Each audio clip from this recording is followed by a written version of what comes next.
السلام علیکم، کیا حال ہیں آپ سب کے؟ آئی ہوپ کہ آپ سب لوگ ٹھیک ٹھاک ہیں۔ اللہ کا شکر ہے میں بھی بالکل ٹھیک ہوں۔ تو جی آج کے ولاگ میں آپ کے ساتھ ایک عمل شیئر کرنے والی ہوں، اور یہ عمل ہے طاق راتوں کا۔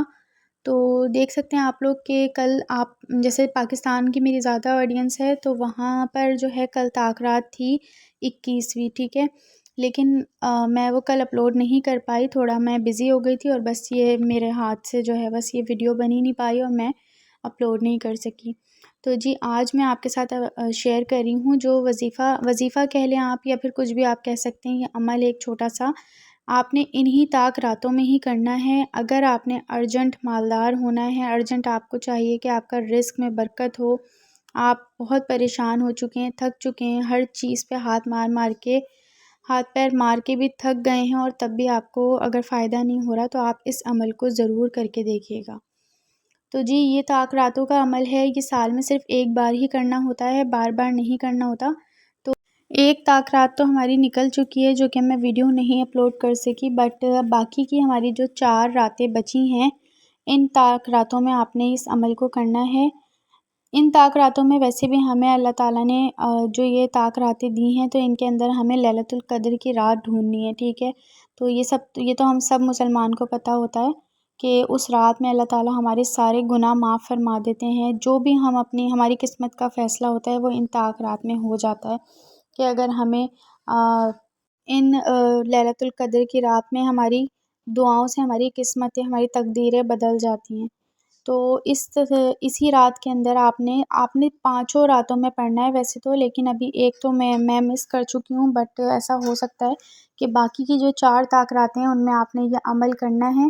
کس طرح سے کرنا ہے آپ نے، بہت ہی چھوٹا سا عمل ہے۔ اور اس سے پہلے میں آپ کو تھوڑا سا ڈیٹیل میں بتا دوں کہ یہ میری وہ بہنیں، مائیں، بیٹیاں، بھائی جو کہ مالی مشکلات سے پریشان ہیں، مالی مشکلات کا شکار ہیں، جن کی جابس نہیں ہیں، اور یا پھر وہ ہر جگہ اپلائی کر کے تھک گئے ہیں، یا اس کے علاوہ جاب کے علاوہ بھی بہت سی ایسی پریشانیاں ہیں جو کہ ان کو مالی مشکلات ہیں، تو اس کے لیے یہ وظیفہ ہے، یہ عمل ہے۔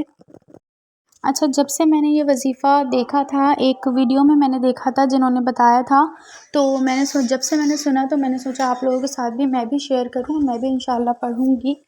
تو اچھا، جو لوگ مانتے نہیں ہیں آیتوں کو یا پھر وظیفے کو کہ وظیفہ نہیں کرنا چاہیے، تو دیکھیں جب بھی ہم پریشان ہوتے ہیں، مشکل میں ہوتے ہیں، تو ہم قرآن پاک سے ہیلپ لیتے ہیں، ٹھیک ہے۔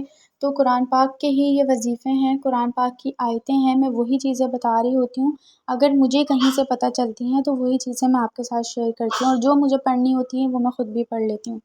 تو جی یہ وظیفہ جو ہے، اس کے لیے میں آپ کو اور اس سے ہمیں کوئی نقصان بھی نہیں ہوتا، کیونکہ اللہ کا کسی نام سے بھی ہمیں کوئی نقصان نہیں ہے، ٹھیک ہے۔ اگر ہم پڑھ رہے ہیں اور اگر ہم کسی کو بتا رہے ہیں، ہماری وجہ سے کوئی سن کر پڑھ رہا ہے یا وہ آگے پہنچا رہا ہے، تو اس کا ثواب اس کو بھی مل رہا ہے، ٹھیک ہے۔ تو جی یہاں پر میں ایک چیز اور مینشن کر دوں کہ کوئی بھی چیز آپ پڑھیں، آپ وظیفہ پڑھیں، کوئی آیت پڑھیں، کچھ بھی پڑھیں، تو آپ کو فائدہ فوراً سے راتوں رات نہیں ہو جاتا کہ اگر آپ نے ابھی پڑھا ہے اور راتوں رات آپ مالدار ہو جائیں گے یا ایک دم سے آپ کے پاس کوئی خزانے آ جائیں گے، ایسا نہیں ہوتا۔ آپ نے اپنے حصے کی محنت کرنی پڑتی ہے، ٹھیک ہے۔ محنت آپ نے لازمی کرنی ہے۔ آپ گھر میں بیٹھے بیٹھے کچھ بھی کر لیں، لیکن آپ وظیفے کر لیں، آپ خالی نمازیں پڑھ کے دعائیں کر لیں، جب تک آپ اپنے حصے کی محنت نہیں کریں گے آپ کو کچھ نہیں ملے گا، ٹھیک ہے۔ اس کے ساتھ ہی میں آپ کو ایک واقعہ سناتی ہوں کہ ایک باپ نے اپنے بیٹے سے کہا، جو کہ وہ 6 سال کا تھا، تو اس سے کہا کہ بیٹا جب آپ بڑے ہو جاؤ گے تو آپ کو ایک کام کی بات بتاؤں گا۔ وقت گزرتا گیا، لیکن اس بچے کے ذہن میں وہ چیز تھی کہ بابا نے مجھے اس طرح سے کہا تھا۔ جب وہ بڑا ہوا تھوڑا، تو اس نے اپنے باپ سے کہا کہ آپ نے مجھے کہا تھا کہ میں ایک کام کی بات تمہیں بتاؤں گا جب تم بڑے ہو جاؤ گے۔ تو اس کے باپ نے کہا کہ بیٹا یہ بات میں تمہیں تو بتا رہا ہوں، لیکن جو آپ کے چھوٹے بہن بھائی ہیں نا، ان سے ذکر مت کرنا، کیونکہ وہ ابھی بہت چھوٹے ہیں اس چیز کے لیے۔ آپ تھوڑے بڑے ہو گئے ہو، آپ کو اس چیز کا پتہ ہے، تو میں آپ کو یہ بات بتا دیتا ہوں کہ گائیں دودھ نہیں دیتی۔ تو اس بچے نے کہا کہ بابا آپ یہ کیا بات کر رہے ہیں کہ گائیں دودھ نہیں دیتی؟ تو اس نے کہا کہ ہاں، پھر اس نے دوبارہ سے اس کے باپ نے کہا کہ گائیں دودھ نہیں دیتی، نکالنا پڑتا ہے۔ تو یہ بات اس کے بچے کے سمجھ میں آ گئی کہ بابا نے صحیح کہا ہے کہ گائیں دودھ نہیں دیتی، نکالنا پڑتا ہے۔ تو بیٹا فوراً سے اس کی بات سمجھ گیا، اور اصل میں مطلب ایک باپ نے اپنے بیٹے کو یہ چیز بتائی تھی یہ سمجھانا چاہ رہا تھا کہ محنت میں عظمت ہے۔ تو اس بچے کو اسے اور کچھ سمجھانا نہیں پڑا، اس نے کہا اور اس کا بیٹا سمجھ گیا۔ تو یہی چیز ہے کہ اگر آپ بھی محنت کریں گے تو ہی آپ کو اس کا پھل ملے گا۔ یہ نہیں ہے کہ آپ وظیفے کر لیں اور بس آپ بیٹھے رہیں ہاتھ پہ ہاتھ رکھے اور آپ کہیں کہ کوئی خزانے آپ کے پاس آ کے گر جائیں گے، تو ایسا نہیں ہوگا۔ اگر آپ کوئی کام کر رہے ہیں تو اس کام میں دل لگا کے محنت کریں، اور ساتھ ساتھ اگر یہ چیز پڑھیں گے تو اس سے اللہ تعالیٰ کی مدد آپ کو ملے گی۔ اس کام میں آپ کے خود بخود جو ہے برکت ہوگی، اس میں آپ کو بہت ہی اچھے رزلٹ ملیں گے۔ تو ضرور آپ لوگوں نے محنت اپنی جاری رکھنی ہے۔ جیسے کہ بہت سے ایسے لوگ ہیں جو کہ میں خود اپنے آپ کو بتاؤں کہ میں ابھی یوٹیوب چینل چھوڑنے کا کہہ رہی تھی۔ کیوں کہہ رہی تھی میں؟ کیونکہ میں اس کو مینیج نہیں کر پا رہی تھی۔ لیکن بات وہی ہے کہ میں اگر کچھ بھی پڑھ لوں گی، جب میں اس پہ محنت نہیں کروں گی تو مجھے کچھ نہیں ملنے والا۔ بات وہی ہوتی ہے، ہر چیز پہ آپ نے محنت کرنی ہے، آپ نے پورا ٹائم دینا ہے اپنا ہر چیز کو۔ کوئی کام بھی ایسا نہیں ہے جو محنت کے بغیر آپ کر سکیں۔ تو یہ کام تو خیر بہت ہی مشکل ہے۔ تو جی ڈائریکٹلی اپنے وظیفے پر آ جاتے ہیں، بہت باتیں ہو گئی ہیں۔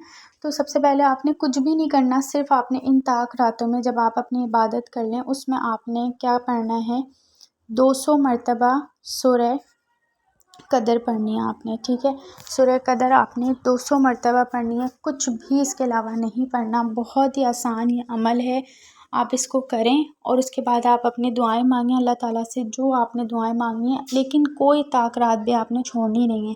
ایک تو چلیں ابھی جب تک آپ کو پہلے پتہ چل گیا ہو تو اچھی بات ہے، لیکن ابھی مجھ سے جس کو بھی پتہ چل رہا ہے تو وہ لوگوں میں اگر ایک نکل گئی تو وہ یہ ہے کہ آپ اللہ تعالیٰ سے باقی کی جو طاق راتیں ہیں ان میں اکثر لوگ کیا کرتے ہیں 27ویں شب تک تو پڑھ لیتے ہیں، 27ویں رات کو ہم عبادت کر لیتے ہیں، اس کے بعد 29ویں چھوڑ دیتے ہیں۔ اکثر کیا کرتے ہیں کہ چاند رات ہو جاتی ہے یا پھر اپنی تیاریوں میں لگ جاتے ہیں کہ وہ رہ ہی جاتی ہے۔